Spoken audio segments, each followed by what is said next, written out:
Every so often I find a deal that just seems to be too good to be true, and yesterday I was just cruising around on Garage Sale and I found what I figured could be a pretty darn good deal. I'm not going to tell you what it is until we get into the video, but let's just say I spent $10. It's probably the best $10 I've ever spent to pick up a vintage electronic gadget. Let's check it out. I'm going to show you guys my most recent find. I just found this machine. It's a JVC HRS 9911U. This is probably the finest VCR that you're going to find for archiving video. And I'll show you why. I have one of these already. I've had it for years. I just picked this one up. I got it for $10. No remote control, of course. I haven't even plugged it in yet. We're going to do that together. The first thing I want to do is I want to go through this thing and give it a good cleaning, and because I don't know what shape it's in. So let's pop the top off it. Before we do that, let's just talk about this machine. It's a Super VHS ET, so it will record in Super VHS on a regular tape. Super VHS ET stood for Extended Technology. It has a time-based corrector. Here's our specifications here on the top. So high resolution Super VHS. It'll do Super VHS on a regular Super VHS tape. Super VHS ET recording on a VHS cassette. And it says that they recommend their high-grade tapes. It has, of course, hi-fi stereo with an MTS decoder, big deal. Super slow motion, video navigation. I need the remote for that, I guess. But here's the biggie. Here's the biggie right here. DigiPure technology, including a digital time-based corrector, digital noise reduction, super color reproduction. And it actually works. And I'm going to show you guys the picture difference when we play back a tape once I get to that point. But let's get the top off it and take a look at the chassis. So it is one of the single board solutions. Everything's all in one main board.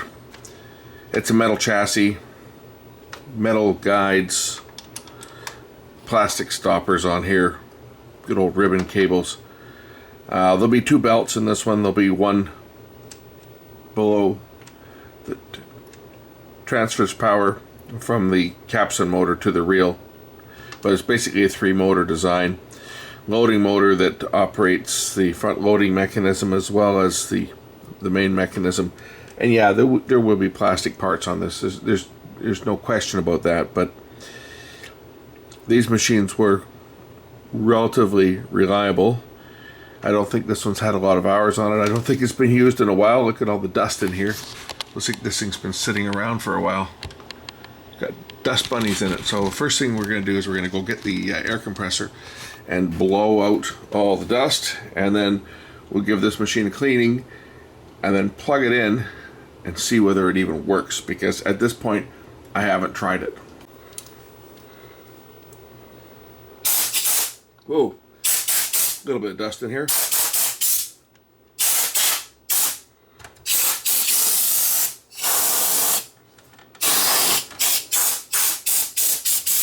That's a bit better.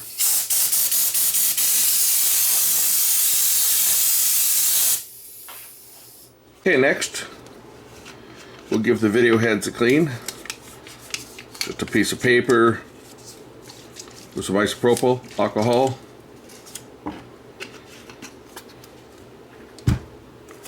Up against the head drum and then turn the head drum counterclockwise.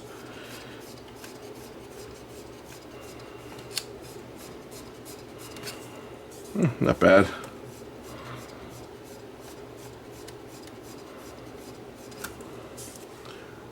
A little bit of dirt, not a lot.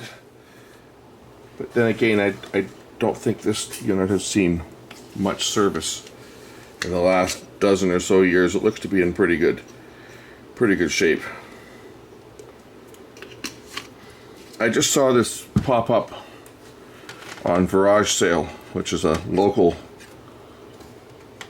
selling site, kind of like Facebook Marketplace, but I don't use Facebook. So, and It's $10. I don't think they knew what they had. So this was a heck of a deal. And if it works, that's even better. And it may work. I don't think it's gonna probably need anything done to it. I've got one, the same that I've had for years,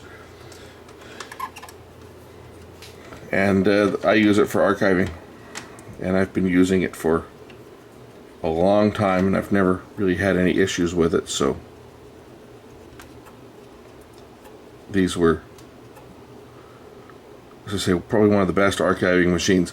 I know some people are going to argue and claim that their Panasonic AG 1970 is better, but I will disagree, because I've had an AG 1970 and the picture off this thing is just incredible. So we plug in the audio video cords in the back, turn on the power,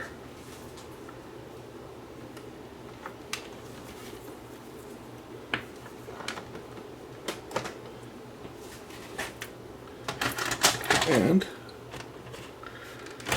will it work?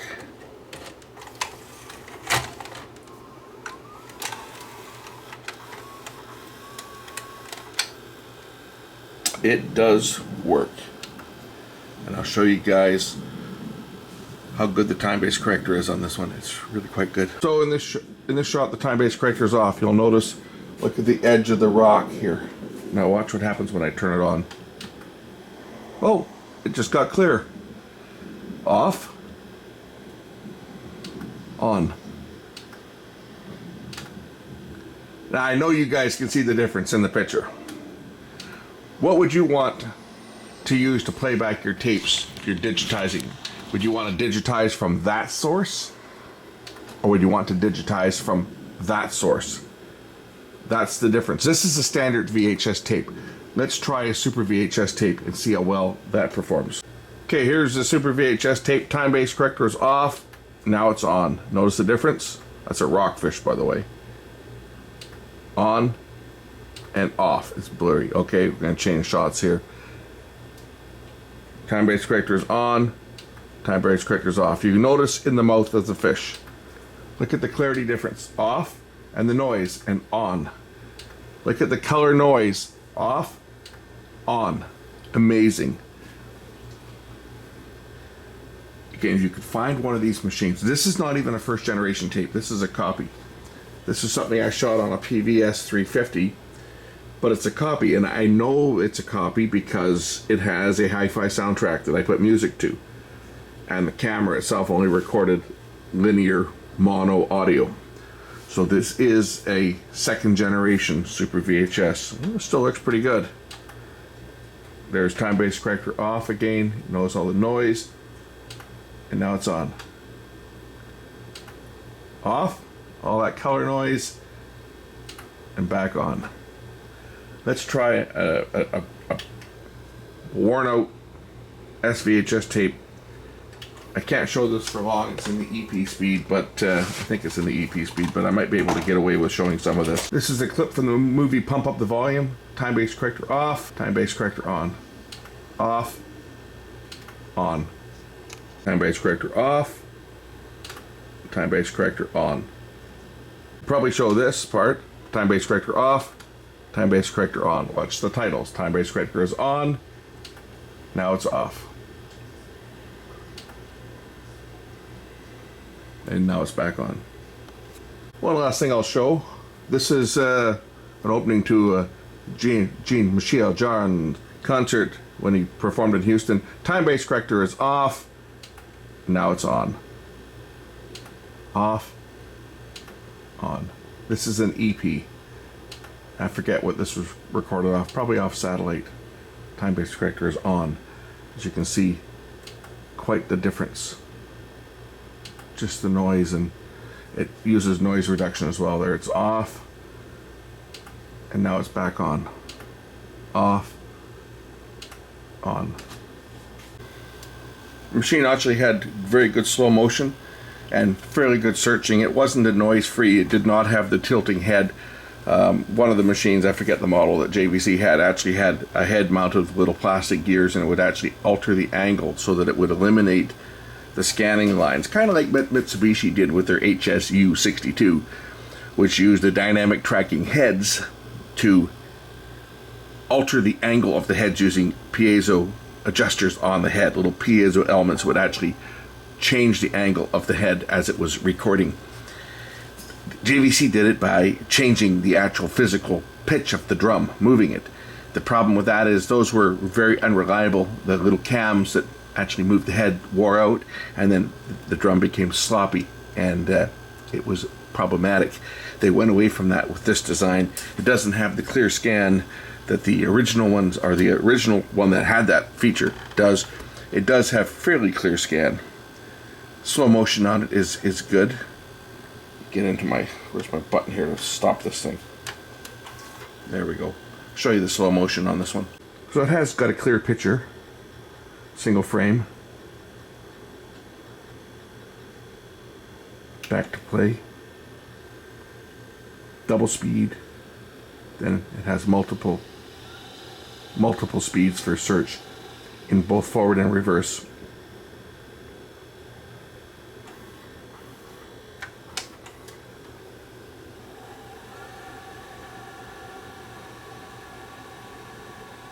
And it locks in that speed. You just turn the dial on the front to select your search speed.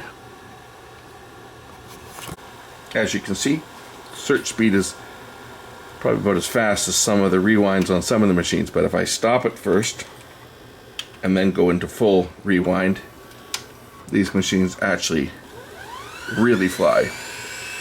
They keep the tape fully loaded too. Give you an idea how fast that's going. Now this is an EP speed tape. Watch the tape counter.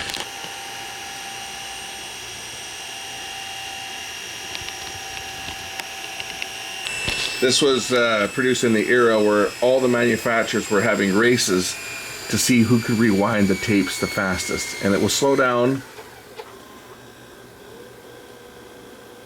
before it gets to the end. So no fear of wrecking the tape.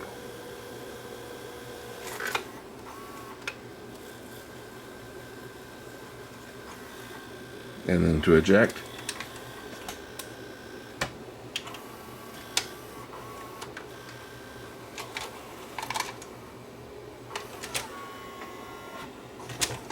Oh, I spoke too soon. It does have a problem. It won't eject the tape. Well, might need a new belt.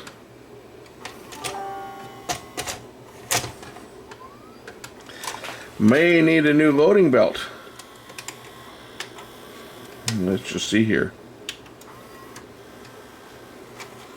Yeah. I think we might need a new loading belt on this one. I mean, hey, it was only $10, right? I can't expect it to be perfect, can I? Loading belt comes off very easy on this machine. Probably the easiest machine to change a belt on. Now, does that, have you ever seen a VCR that the loading belt comes off that easily on? I haven't. Let's go find a new belt. So there's the original. I got another belt. I don't know if it's any better or if it's any tighter. We'll try it and see. Again, these are pretty simple to throw this belt in on here.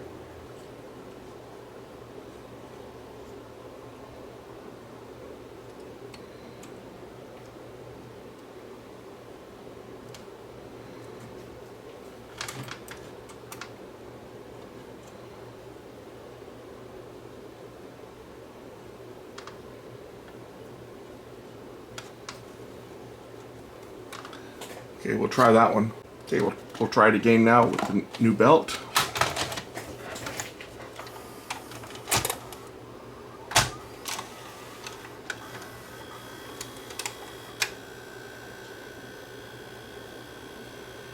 And it's playing. Eject.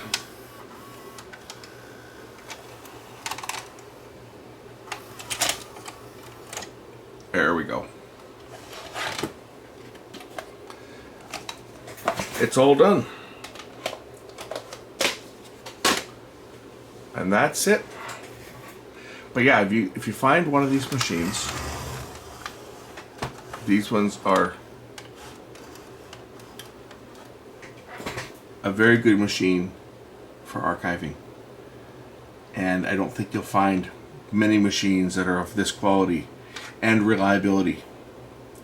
They didn't have the capacitor problems that all the Panasonic AG series did, because they didn't use those surface mounted electrolytic crap caps on them. I don't think they used any. No, they didn't. They're all through hole. See? They're all through hole on the boards. And even in the time-based corrector, which is this module back here, they're all through hole. And good quality caps at that, because this machine's not exactly new. I don't know the production date of this unit. I would say, is there a date on here? 2002. There we go. Now we know the production date. It's right there. It's stamped right on the chassis. 2002. 8/27. So August 27th, 2002. So that makes this machine, what, 19 years old? In pretty good shape for a 19-year-old VCR.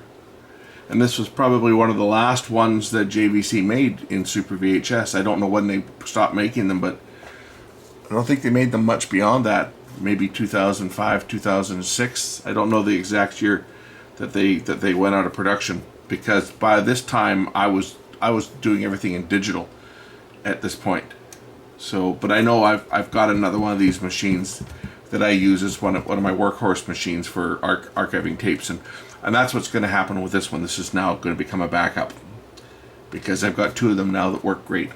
So it just means when I'm archiving, I can do two DVD transfers at the same time. But anyway, that's my my new acquisition.